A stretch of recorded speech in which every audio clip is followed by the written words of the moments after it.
meninggalkan maksiat ini dengan mengerjakan taat lebih afdal meninggalkan maksiat.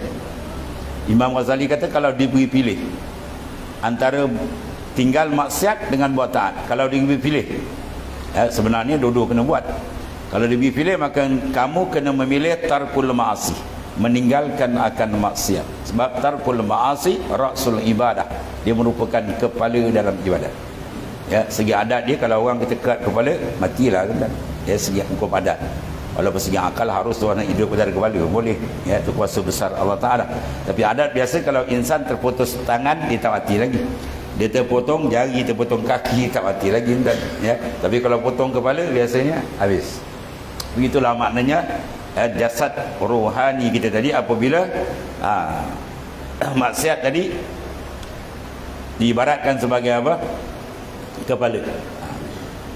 Dan buat taat maknanya badan. Jadi makna kepala itu kena jaga.